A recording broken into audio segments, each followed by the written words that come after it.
예, 안녕하세요. 저 예스스탁에서 시스템 랭귀지 담당하고 있는 김윤환 차장이라고 합니다. 예, 오늘 이베스트에 있는 탑재되어 있는 시스템 트레이딩 언어인 예스 랭귀지에 대해서 오늘 설명을 드리도록 하겠고요.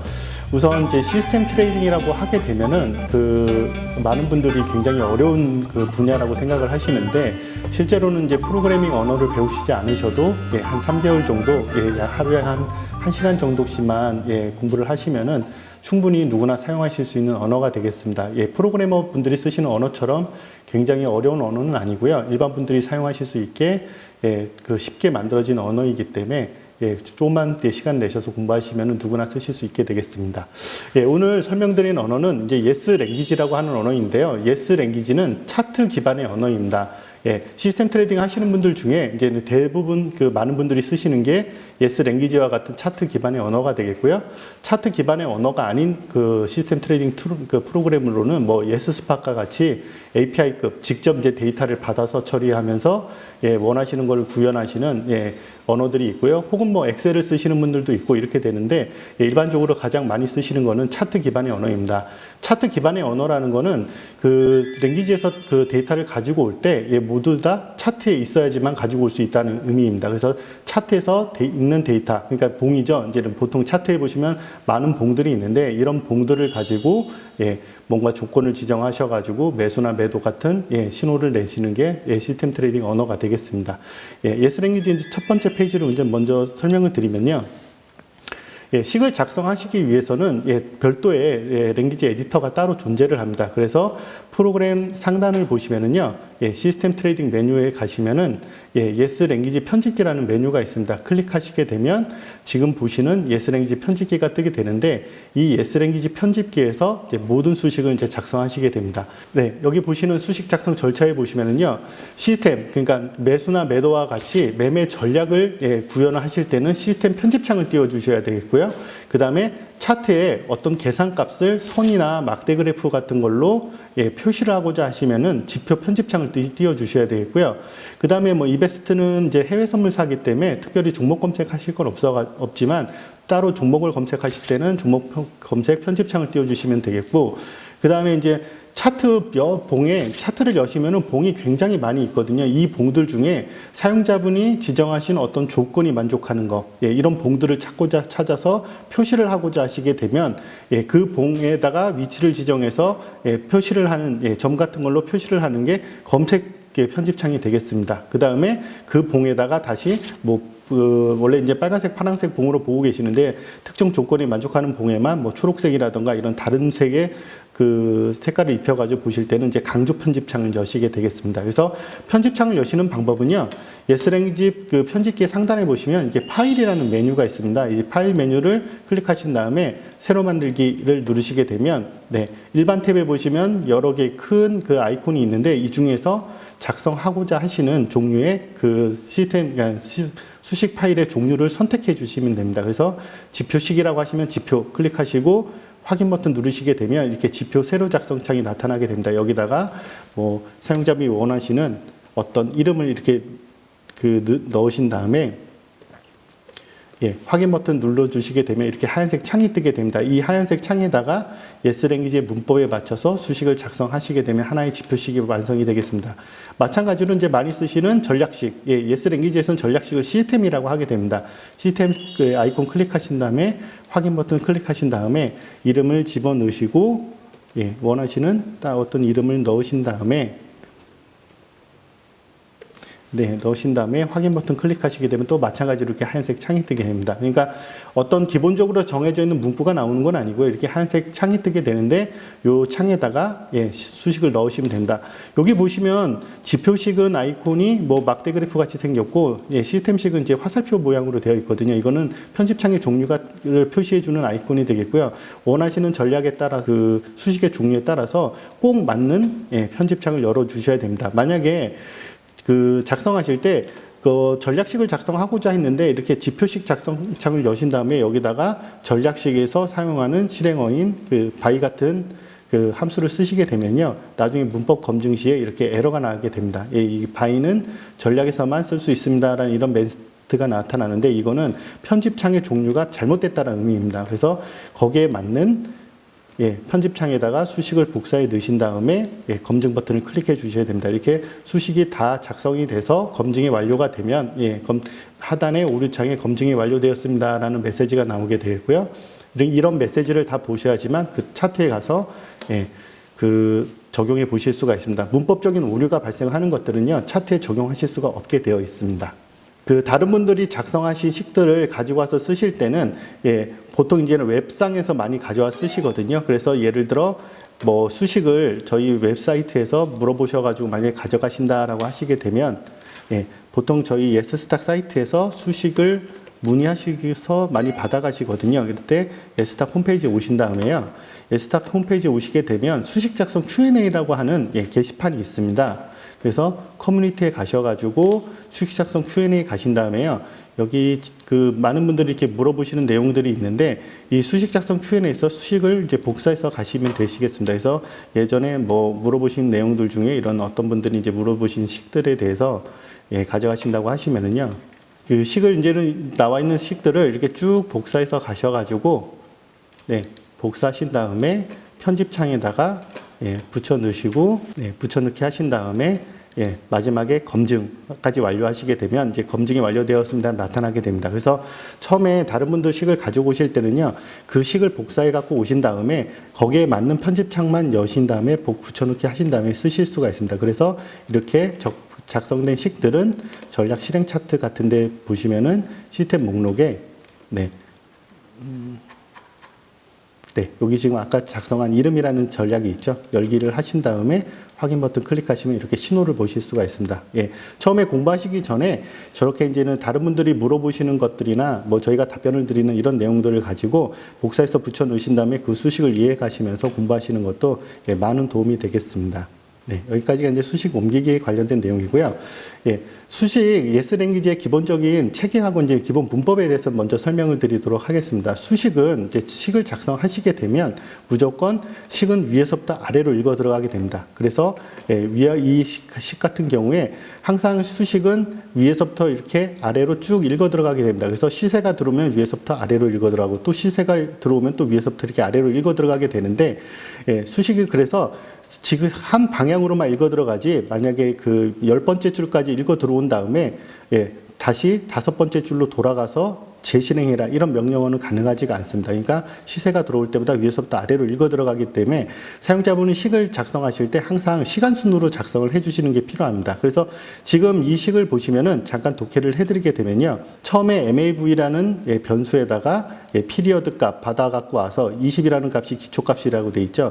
20을 집어넣으시게 되면 여기 단순 이동 평균, 20이동 평균이 만들어지게 됩니다. 그래서 20이동 평균이 한봉정 22동 평균보다 크거나 같으면 1이고 작으면 마이너스 1이라는 값이 되겠고요. 그래서 밑에 그 if문으로 오시게 되면 현재 봉에 TA에 저장된 값은 1이다. 이 의미는 이제는 상승이 되고 있다는 의미가 되겠죠. 근데 현재 봉의 T값하고 전봉의 T값은 다르다라는 의미는 그 지금 전봉은 하락이었는데 지금 현재 봉에서 상승으로 전환했다는 의미가 됩니다. 그래서 상승 전환봉에 매수가 들어가게 되겠고요.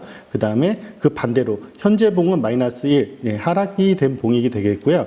그 전봉에서는 현재 봉하고 서로 값이 다르니까 상승하다가 이제 하락된 봉을 나타나게 됩니다. 그래서 상승하다가 하락된 봉에서는 매도를 실행한다 이런 의미가 되겠습니다. 그래서 식이 항상 위에서 이렇게 읽어 들어가게 되는데 만약에 그 위에 있는 상승 하락을 저장하는 그 수식들이 지금 매수하고 매도보다 하단으로 이제 붙여넣기 해서 들어가게 되면은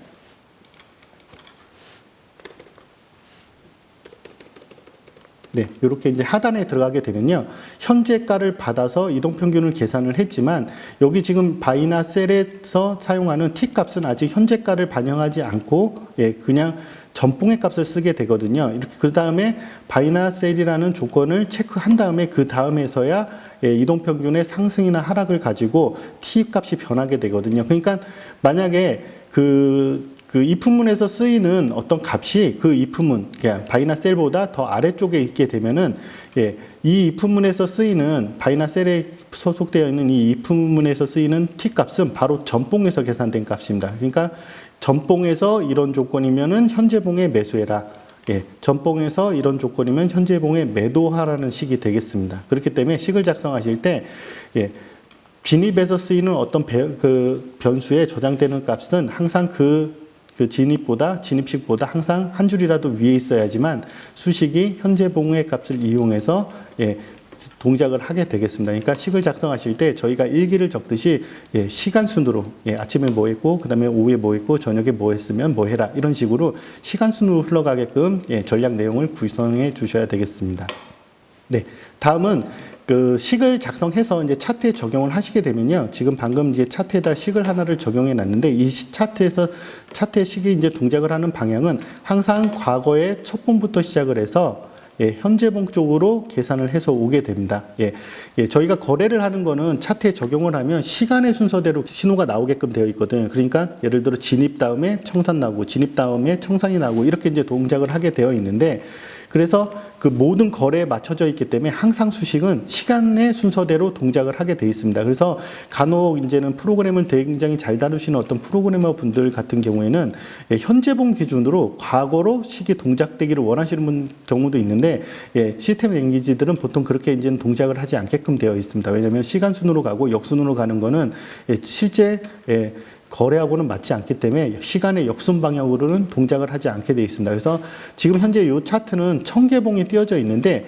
1000개봉에서 첫 번째 봉부터 시작해서 현재 마지막 봉 쪽으로 수식이 쭉 계산돼서 오게 됩니다. 과거 역순으로 돌아가면서 하지 않는다는 의미는 첫 봉부터 시작해서 예를 들어 한 500봉까지 계산을 한 다음에 다시 300봉으로 돌아가서 다시 현재로 오게끔 이제 동작을 하지 않는다는 의미랑 같습니다. 그러니까 항상 식을 작성하실 때도 예, 시간의 순서에 따라서 행해야 된다라는 걸 명심하시고 이제 식을 작성해 가시면 됩니다. 그러니까 그 역순으로 하는 거는 구현 자체가 이제 불가능한 내용이 되겠습니다. 그 다음에 이제 랭귀지는 아마 이런 얘기 많이 들어보셨을 거예요. 봉완성이라는 의미를 이제는 그 내용들을 많이 보셨을 텐데, 그 인터넷에서 시스템 트레이딩 같은 것들 이제 많이 검색을 해 보시면은요, 예, 봉완성 시에 뭘 하라, 봉완성 시에 뭐 동작을 해라, 이런 내용들이 굉장히 많이 보실 수가 있는데, 봉완성이라는 의미는 하나의 봉에 종가가 들어왔다고 해서 끝나지 않고요. 봉완성은 다음 봉 시가가 들어와야 됩니다. 예, 그러니까 그 거래소에서 이제는 시세를 계속 이제 보내주게 되는데 컴퓨터 이제 프로그램이 그 시세를 받아서 그 시세마다 다 시간이 이제는 다 붙어져 있거든요. 그 시세의 시간을 보고 이 시세가 하나의 봉에 지금 그림처럼 5분봉이면은 이쪽 그 하나의 봉에 들어가는지 안 들어가는지 계속 판단하게 됩니다. 그래서 시세를 딱 받았는데 지금 현재 시세는 지금 5분봉에 들어갈 게 아니라 다음 봉 시가다라는 이런 사인이 딱 떨어지게 되면 하나의 봉이 이제 완성이 되게 됩니다. 그러니까 봉 완성이라는 의미는 다음 봉에 시가가 수신될 때입니다. 그래서 전체적인 차트에 보시면은요, 예, 여기서 이제 다음 봉에 시가가 있는 봉은, 예, 여기 있는 요 봉까지죠. 네, 요 봉은 다음 봉에 시가가 있으니까 완성된 봉이 되겠고요. 지금 현재 차트상 마지막 봉은 다음 봉 시가가 없기 때문에 미완성 봉입니다. 이 미완성 봉은 랭귀지에서 이용하지 않습니다. 그 미완성 봉의 시고조 종가나 뭐 기타 거래량 같은 경우들도 모두 예, 랭귀지에서는 인지하지 않습니다. 그렇기 때문에 그 랭귀지의 기본 체계는 봉 완성 시까지의 예, 데이터를 이용한다. 이렇게 보셔야 되겠고요. 미완성 봉에서의 어떤 그 액션, 그러니까 if 조건이 만족했다고 해서 신호를 발생하지는 못하게 되겠습니다. 그러니까 그 봉 완성 시에 모든 거를 체크하는 게 기본 문법이라고 체계라고 보시면 되시겠습니다. 랭귀지를 작성하실 때 이제는 그 어떤 저희 랭귀지 이제 예스 랭귀지를 사용하시는 경우도 이렇게 많이 계시지만 다른 랭귀지를 쓰시다가 이렇게 오시는 경우도 있거든요. 이럴 때는 그 어떤 랭귀지들은 이렇게 대소문자를 구별해 가지고 변수를 만드는 경우도 있어요. 이게 지금 제가 자꾸 변수라는 단어를 쓰고 있는데 이거는 뒤에 다시 한번 설명을 드리도록 하겠습니다. 그래서 대소문자를 랭귀지가 구별하지 않기 때문에 이렇게 여기 보시는 것처럼 소문자로 뭐 MAV라는 단어를 만들고 대문자로 MAV라는 단어를 만드셨다고 해도 각각의 단어에 다른 값이 저장이 되지는 않습니다. 예. 예스 랭귀지는 대소문자를 구별하지 않기 때문에 그냥 대소문자 구별은 사용자분이 식을 보실 때 잘 구별해서 보실 그 용도로만 쓰셔야 되겠고요. 대소문자를 구별해서 어떤 다른 값을 저장하셔도 예스 랭귀지에서는 그걸 구별해서 값을 리턴해 주질 않습니다. 그래서 식이 위에서부터 아래로 이렇게 흘러간다고 설명을 드렸는데 여기 보시면은 처음에 소문자 MAV에다가 O 이동평균을 계산해서 저장을 하게 됩니다. 그 다음에 다시 밑으로 와서 대문자 이제 MAV라는 게 있는데 여기에 22평을 저장했지만 실제로 S랭귀지는 그냥 MAV라는 단어에는 22평을 저장한 거랑 똑같습니다. 왜냐하면 52평 저장했다가 그걸 버리고 22평으로 다시 이제는 교체를 해준 거거든요. 그래서 그 MAV라는 단어는 그냥 22평이기 때문에 아래처럼 그 조건문에 소문자 MAV가 대문자 MAV보다 크면 매수를 해라. 이렇게 이제는 작성을 하셔도 실제로는 같은 값이기 때문에 신호를 내실 수가 없습니다. 그러니까 S랭귀지는 대소문자를 구별하지 않기 때문에 대소문자를 구별해서 변수를 만들어서 쓰시면 안 된다. 이렇게 보시면 되시겠고요. 그 다음에 띄어쓰기나 줄바꿈 같은 경우에도 이거는 사용자분이 수식을 보실 때 이제 편한 구조로 하시면 됩니다. S랭귀지는 실제로는 그 띄어쓰기나 줄바꿈 같은 것들을 그 사용자분이 정성들이 하셔도 컴퓨터는 그렇게 이제는 알아보는 건 아닙니다. 그냥 일렬로 알아보는 거기 때문에 대소문 그 띄어쓰기나 줄바꿈을 하실 때는 그냥 사용자분이 편하게 하시면 되겠고요. 랭귀지는 실제로는요, 이렇게 저희가 이제 줄바꿈을 해도 이거는 단지 작성자가 보기 편한 그 구조고요. 랭귀지는 실제적으로 이렇게 일자로 이제는 붙어 있는 거랑 똑같습니다. 이런 식으로요. 이런 식으로 그 한 줄로 쭉 작성되어 있는 상태입니다. 여기서 그렇기 때문에 이거를 한 줄로 되어 있기 때문에 각각의 문장마다 구분을 하기 위해서 이렇게 세미콜론이 있게 됩니다. 이 세미콜론은 그래서 의미가 하나의 문장이 여기서 끝이다라는 의미입니다. 그래서 여기서 이렇게 컴퓨터는 이걸 세미콜론 기준으로 문장을 구별해서 보는 거기 때문에 이렇게 그 수식 안에서 이렇게 줄바꿈이나 띄어쓰기 같은 걸 하는 거는 단지 작성자가 본인이 독해하기 쉽게 하기 위해서 하는 용도일 뿐입니다. 그러니까 대소문자, 그러니까 띄어쓰기 하거나 줄바꿈을 하실 때는 사용자분이 그냥 편한 그 구조에서 하시면 되겠고요.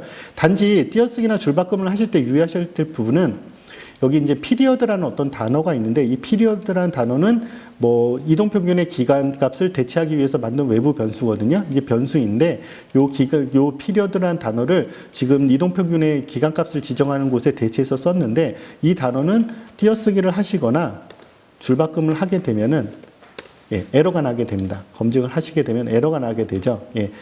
이렇게 띄어쓰기를 하시게 되면 S랭귀지는 P라는 단어하고 REOD라는 이 단어를 서로 각각 다른 단어로 인식을 하게 됩니다. 그렇기 때문에 무슨 단어인지 몰라서 에러가 나오게 됩니다. 그렇기 때문에 하나의 단어는 이렇게 꼭 붙여 써주셔야 되겠고요. 단어하고 단어 사이는 이렇게 얼마든지 띄어쓰기를 하시거나 얼마든지 줄바꿈을 하셔도 검증에 이상이 없게 되겠습니다. 이거는 그러니까 사용자분이 단지 독해하시기 편하게, 작성하시기 편한 구조로 띄어쓰기하기 줄바꿈을 하시면 되겠고요. 하나의 단어만 분리가 되지 않게끔만 식을 작성해 주시면 되시겠습니다. 그 다음에 이제 문장의 마침은 세미콜론을 찍는다는 거는 아까 이제 잠깐 설명드렸다시피 위에 하나의 단어 내에 띄어쓰기와 줄바꿈을 하지 않고 자유롭게 하시면 되는 거랑 이제 그 같은 내용입니다.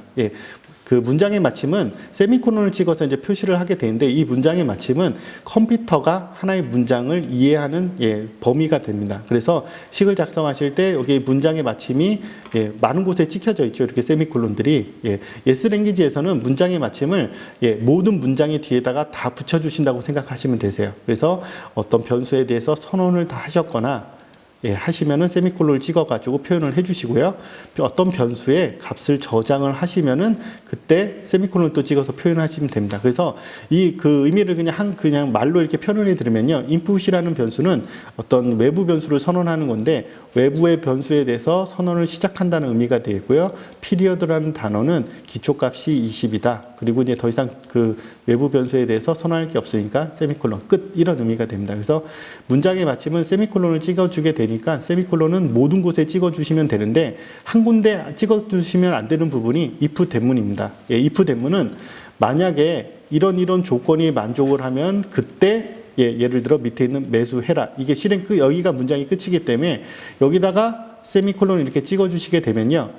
만약에 이런 조건이 만족하면 그때 끝이 됩니다. 종료가 됩니다. 이 by랑 이 if문이 하나의 문장이 아니라 분리가 되는 문장이 되기 때문에 if 된 뒤만 세미콜론을 찍어주지 않으시고 모든 곳에 이렇게 찍어주시면 되는 게 S랭귀지에서 문장의 마침 세미콜론의 용법이 되겠습니다. 예. 그 다음에 yes 랭귀지에서는 이전값 참조를 할 때 문장이, 그러니까 모든 그 데이터라던가 함수라던가 예, 변수 뒤에 예, 대괄호만 붙여주시면 됩니다. 여기 보시면은 지금 MAV라는 변수에다가 이동평균을 이렇게 저장을 하고 나서 밑에 문장에 보시면 여기 대괄호 해서 1이 이제 붙어져 있죠. 예, 대괄호 1이라는 의미는 이 MAV라는 단어에 저장된 값 중에 한봉전의 값을 가져와라, 이런 의미가 됩니다. 예, 여기도 지금 MAV 뒤에 아무것도 없지만 실제적으로 정확히 작성을 하면요, 뭐 보통 이렇게 이제 붙어야 됩니다. 그래서 현재봉, 0이 이제 현재거든요. 현재봉에 MAV에 저장된 값하고 한봉전에 MAV에 저장된 값을 가져가서 서로 비교를 해서 현재봉께 크거나 같으면 T에는 1을 저장한다, 이런 의미가 됩니다. 그래서 yes 랭귀지에서 한봉전, 두봉전 이런 값들은 이렇게 대괄호만 붙이시면 되고요. 여기다가 예를 들어 뭐 100 이렇게 이제 쓰시게 되면 100봉전에 MAV에 저장된 값, 100봉전의 이동평균이 되겠죠. 그 값하고 현재 값이 이렇게 비교를 하게 됩니다. 그렇기 때문에 이 대괄호를 붙이셔가지고 하시면 되겠고요. 이렇게 변수 뒤에만 붙이시는 건 아니고요. 예를 들어 뭐 네, 이렇게 데이터 C라고 쓰시면은 그냥 현재봉의 종가가 되거든요. 여기를 10봉전의 종가를 표현하실 때는 이렇게 데이터 뒤에다가 예, 종가를 표시하셔도 되고요. 예를 들어 어떤 함수를 직접 쓰셔가지고 네, 이렇게 쓰신 다음에 여기다가 이렇게 대괄호를 붙이셔도 예, 이전봉 참조가 되겠습니다. 그래서 10봉전의 종가하고 5봉전의 유기동평균을 비교해서 뭐 어떤 값을 저장해라, 이런 식으로 이제 바뀌게 되겠죠. 그래서 그 데이터의 뒤라던가 함수 뒤, 그 다음에 변수 뒤, 예, 여기다가 봉수만 지정해서 대괄호 안에 지정해 주시면 이전봉의 값을 갖고 와서 평에 갖고 와서 식을 작성하실 수가 있게 되겠습니다. 그래서 이전봉 참조할 때는 대괄호를 사용해야 된다라고 보시면 됩니다. 이게 어떤 랭귀지들은 이게 좀 다른 랭귀지를 쓰시는 분들이랑 좀 헷갈리시는 부분들이 있는데, 어떤 랭귀지들은 이렇게 소괄호를 쓰는 데도 있어요. 이거는 랭귀지 간의 그냥 어떤 차이일 뿐이고요. 예, yes 랭귀지에서는 이렇게 대괄호를 붙인다라고 보시고 예, 식을 작성해 가시면 되겠습니다. 그 다음에 yes 랭귀지를 이제 작성하실 때 좀 이게 혼동의 여지가 있는 부분들이 보통은 저희가 이제 말로 하거나 글로 표현을 할 때 A하고 B하고 서로 같다라고 하면은 A equal B 이런 식으로 이제 표현을 하게 됩니다. 예, 이렇게 표현하면은 A하고 B하고 서로 같다라는 이제는 수학적인 명제가 되는데, yes 랭귀지에서는 이퀄의 용법은 이렇게 저장의 용도를 갖고 있습니다. 그래서 오른쪽에서 계산한 값을 왼쪽에 저장한다라는 의미가 있기 때문에 yes 랭귀지에서 이퀄은 저장 연산자입니다. 그렇기 때문에 같다라는 표현을 할 때는요, 예, 항상 이퀄을 2개를 써주셔야 돼요. 이렇게 2개를 써주셔야 되기 때문에 밑에 입문문에 보시면은 t에 저장된 값은 1하고 서로 같다라는 표현을 이퀄을 2개를 써줬죠. 그러니까 현재봉의 t 값은 1이다라고 할 때 이제 이퀄을 2개를 써주시면 되겠고요. 그 뒤에 문장을 보시면 t는 한봉전 t하고 서로 다르다라는 의미로 느낌표 이퀄이 되어 있습니다. 그래서 컴퓨터에서 언어에서 느낌표는 낫을 뜻하게 됩니다. 낫을 뜻하게 되거든요. 그래서 다르다라는 표현을 하실 때는 느낌표를 앞에 붙여주시고 그 다음에 이퀄을 해주시게 되면 앞에 있는 그 값하고 뒤에 있는 값이 서로 다르다라는 표현입니다. 그래서 그 문장에 어떤 변수의 값을 저장을 할 때는 이퀄을 써주시면 되겠고요.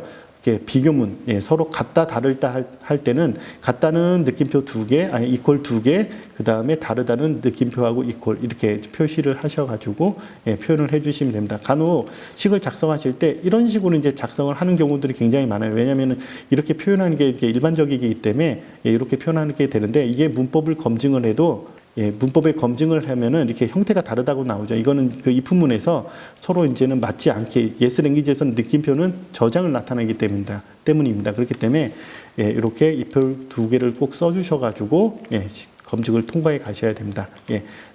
같다라는 표현은 이퀄 2개를 쓴다 이렇게 보시고 식 작성해 가시면 되시겠습니다. yes 랭귀지에서 이제 하나의 입문문에 실행문이 굉장히 다수가 들어가게 되면은 그때는 항상 중괄호로 묶어 주셔야 됩니다. 여기 식에서는 실제로 여기 실행문이 하나이기 때문에 중괄호가 없는데, 만약에 매수를 한 다음에 그 매수한 봉에 어떤 고가 같은 것들을 저장해서 이후에 뭐 청산이나 이런 데서 쓰신다라고 하시게 되면요, 이렇게 예, 먼저 이제 중괄호를 이제 엮어 주시고 그 다음에 같은 라인에 이렇게 변수를 지정해서요. 변수를 지정한 다음에 어떤 값을 이렇게 저장해 주시면 됩니다. 이렇게 되면은 이 if 대문 조건이 만족을 하면 예, 매수를 하고 그 다음에 바1 11이라는 요 변수에는 고가를 저장해라 이런 의미가 됩니다. 만약에 여기 중괄호가 이렇게 빠지게 되면요. 중괄호가 없어서 이렇게 빠지게 되면은 if 대문은 바로 밑에 있는 요 바이까지만 예, 첫 번째 실행문까지만 자기한테 포함된 실행문이라고 인지를 하게 됩니다. 왜냐면은 if 대문이 이제 컴퓨터가 읽어 들어갈 때 if den이 쭉 읽어 들어간 다음에 그 다음에 여기까지 읽게 되면은 바이까지 읽게 되면은 뒤에 세미콜론이 있게 되잖아요. 세미콜론은 문장의 마침을 뜻하는 거기 때문에 여기서 문장이 하나가 끝난 겁니다. 끝난 거기 때문에 그 밑에 바 11에 고가를 저장해라 이런 내용은 if 대문이 자기 거라고 인지를 못하고요. 얘는 이제 별도로 있는 애로 이렇게 인지를 하게 됩니다. 그러니까 바 11에 고가를 저장하는 건 그냥 매봉 실행되게 됩니다. 그렇기 때문에 그 식을 작성하실 때 하나의 if 대문에 포함되는 실행문들이 다수다, 이게 2개 이상이다라고 하면은 항상 중괄호로 이렇게 묶어 주셔가지고 예, 식을 완성을 해 주셔야지만 네, 원하시는 대로 특정 조건이 만족할 때 실행해야 될 것들을 다수를 이렇게 지정하는 결과가 됩니다. 그래서 예, if 대문, 예, 실행문이 if 대문에 포함되는 실행문이 2개 이상이면은 항상 중괄호로 엮어서 예, 꼭 묶어서 표현을 해주셔야지만 원하시는 내용으로 이제 구현이 가능하게 되겠습니다. 지금까지 설명드린 부분은 예, 랭귀지의 기본적인 체계와 관련된 내용입니다. 이 지금 설명드린 이런 내용들은요, 저희 예스 랭귀지가 이제 그동안 뭐 30몇 년 동안 이제는 뭐 이렇게 발전되어 오면서 이렇게 이렇게 가다듬은 체계이기도 하고 전 세계적으로 쓰이는 시스템 랭귀지, 그러니까 차트 기반의 언어들은 보통 체계가 예, 서로 이제는 뭐 이렇게 참고하고 이렇게 변경이 되다 보니까 거의 비슷한 예, 체계를 가지게 되었습니다. 그래서 지금 말씀드린 이런 체계들은 예, 전 세계적으로 차트 기반의 언어들은 공통적으로 쓰는 체계다라고 보시면 되시겠습니다. 그래서 예, 그 체계를 잘 구분하셔가지고 예식을 작성하시면 되겠고요.